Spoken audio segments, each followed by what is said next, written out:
Former Navy Admiral and former Pennsylvania Congressman Joe Sestak. Joe, John McCain says these airstrikes have been ineffective. I don't see how that could be a conclusion he could reasonably draw. What's your response? Well, the people on the ground, the Kurds themselves, and those refugees that got safely across the border, 20,000 of them, all credited these strikes. We have an aircraft carrier out there that is going to continue to do strikes in order to stop ISIS's advance. In the meantime, we are providing arms to the Kurds. The CIA already began to do that. And it's not a question in my mind. We'll give sufficient forces of armed forces, not our men and women, to the Iraqi government. It is theirs to own. You know, a military can stop a problem, Michael, but we can't fix a problem.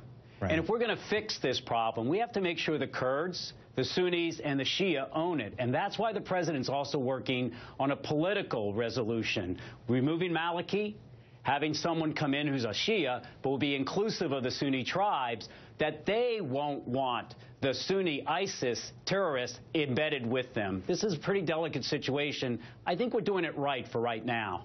Right. Speaking of delicacy, obviously if you go in there ramshackle and you just upset the entire ecosystem there of politics and the military, what you end up doing is either creating dependency so that America has to step back in order for it to continue, or on the other hand, you end up alienating everybody there. Republicans want to start bombing ISIS in Syria. Do you think that's a good idea? Well, I do think that the United States has a goal here, not just of having good governance in Baghdad, but we don't want, over time, to have ISIS to have significant swaths of territory in Iraq that it owns. That's not good for us, because, Michael, you already saw the reports that there are terrorist groups that are leaving al-Qaeda and coming into Iraq because they think they might have a safe haven. So eventually, with our artillery from the sky, our aircraft, not our men and women on the ground, that we might have some pinpoint surgical strikes at certain places, maybe even into Syria, the ungoverned places where they have some logistics that might come into the fight. At the end of the day, we have two major objectives. One, we want to make sure that ISIS doesn't impact our own embassy and others there. And second, we want to make sure the allies we have in the surrounding places, the Kurds and others, don't permit a safe haven in Iraq that the terrorist group over the long time can plan against the United States of America. Well, so do you see there being any room for bipartisan cooperation between the Democrats and Republicans around this attack? Because so far, you got the president on one side, you've got John McCain and Lindsey Graham on the other side, and they're scoring political points, but they're not giving a strategic intervention that makes sense in light of America's military objectives there. So is there a potential cooperation between the two? There isn't a military man or woman that I ever served with that doesn't yearn for the days of the 50s, 60s, 70s, and even 80s to where partisanship stopped at the shoreline of America. I'd love to go back to those days. Look, John McCain, I have great respect for this man, a prisoner of war, something that I couldn't have done. But at the end of the day, to say that the president should go in and begin to, you know, kind of have an okay corral with our military. Look, there's a thoughtful way to do it. This isn't the military of Vietnam. This is a different military, high tech. Lots of intelligence, drones, and we can do a lot more efficiency with that force. Because we have the President of the United States of America. We're going to go to him at Martha's Vineyard right now. Thank you so much, Joe, for your comments. Good to be with you, Mike. To prevent terrorist forces from advancing on the city of Erbil and to protect American civilians there.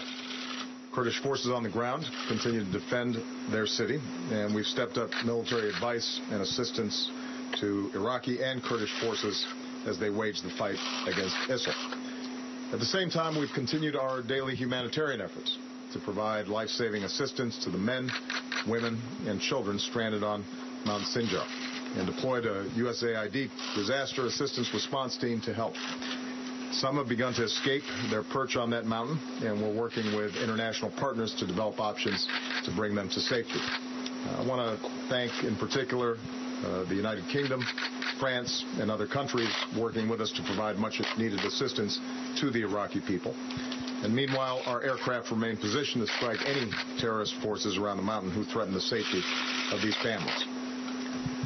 This advances the limited military objectives we've outlined in Iraq, protecting American citizens, providing advice and assistance to Iraqi forces as they battle these terrorists, and joining with international partners to provide humanitarian aid. But as I said when I authorized these operations, there is no American military solution to the larger crisis in Iraq. The only lasting solution is for Iraqis to come together and form an inclusive government, one that represents the legitimate interests of all Iraqis, and one that will unify the country's fight against ISIL. Today, Iraq took a promising step forward in this critical effort. Last month, the Iraqi people named a new president. Today, President Massoum named a new prime minister designate, Dr. Haider al-Abadi. Under the Iraqi constitution, this is an important step towards forming a new government that can unite Iraq's different communities. Earlier today, Vice President Biden and I called Dr. Abadi to congratulate him and to urge him to form a new cabinet as quickly as possible, one that's inclusive of all Iraqis and one that represents all Iraqis. I pledge our support to him, as well as to President Massoum and Speaker Jabouri as they work together to form this government. Meanwhile, I urge all Iraqi political leaders to work peacefully through the political process in the days ahead. And this new Iraqi leadership has a difficult task. It has to regain the confidence of its citizens by governing inclusively and by taking steps to demonstrate its resolve. The United States stands ready to support a government that addresses the needs and grievances of all Iraqi people. We're also ready to work with other countries in the region to deal with the humanitarian crises and counterterrorism challenge in Iraq. Mobilizing that support will be easier once this new government is in place. And these have been difficult days in Iraq, a country that's faced so many challenges in its recent history. And I'm sure that there will be difficult days ahead. But just as the United States will remain vigilant against the threat posed to our people by ISIL, we stand ready to partner with Iraq in its fight against these terrorist forces. Without question, that effort will be advanced if Iraqis continue to build on today's progress and come together to support a new and inclusive government. Thanks, everybody. Message from Maliki. All right, we just heard from the President of the United States of America. We're going to go back to former Congressman Joe Sestak, and let's also bring in former Congressman Patrick Murphy. Joe Sestak and Patrick Murphy, give us an estimate, a sense of what you heard here. We've heard from you, Joe. Let's bring Patrick in first, and then we'll get back to you. So the president is saying, look, we're going to protect citizens. That is our objective. We're going to provide advice, and then we're going to join international partners. But this is not an American enterprise. This has to be an Iraqi enterprise that we join. We join an international contingent to fight terrorism there. So given what the president just indicated, does this suggest, A, there's an imminent end to the hostilities, if you will, that have been engaged there in Iraq? And two, does it mean that they have genuine international commitment to join the United States of America to combat these so-called terrorist forces? Sure. Thanks, Michael. And it's great to be on with you and with the Admiral. The second question first, that international support is really for the humanitarian aid in the mountains of Sinjar. That's where the effort, the humanitarian effort is being held. The offensive operations against ISIS is going to be weeks, if not months, because they have such a stronghold right now in that area. But I will tell you, Michael, what's going on there is because there's a clear and present danger to American personnel, military advisors, and at that State Department, that consulate there in Erbil, which is the county seat for the Kurdish government. But what is the president's message and what the real takeaway is the fact that we finally have a potential political solution in Iraq. The Shia, which Maliki is part of, that coalition has now turned their back basically on Maliki, the prime minister, and is putting forth a new leader that will govern all Iraqis. The political solution is really the long-term solution to this problem within Iraq. Right. And that is great news. Well, I want to turn to the Admiral. Look, with Maliki in charge, can the Iraqi government realistically over the fight? I mean, Obama wants this to be the predicate for American, American participation, but how realistic is that? You mean with Maliki in charge? No, nothing could have been done, Michael. I remember going over to Iraq with now Secretary of Defense Hagel when he was a senator. Just the two of us with translators within the room with Prime Minister Maliki. This was years ago. And I listened to Senator Hagel push and push and push him, so that a 15-minute meeting went to an hour and a half, saying, you've got to include the Sunnis. They've got to become part of the government. The man did nothing but would literally finger his worry beads, and nothing has changed. Look, we know you have to be inclusive to get something done. I mean, Patrick knows this. He was on the ground there. And so my take is this was a good political move, because we need the Sunnis, where all the ISIS are embedded out in their towns, not to side with them if we aren't to have a safe haven for ISIS there. This is an absolute necessary step the president helped create. Well, Patrick, the Admiral cited your participation there and your valiant service in Iraq. So since you were there, how effective will these airstrikes be? And will it eventually lead to a necessity for ground troops, or do you think that these surgically timed airstrikes will be effective?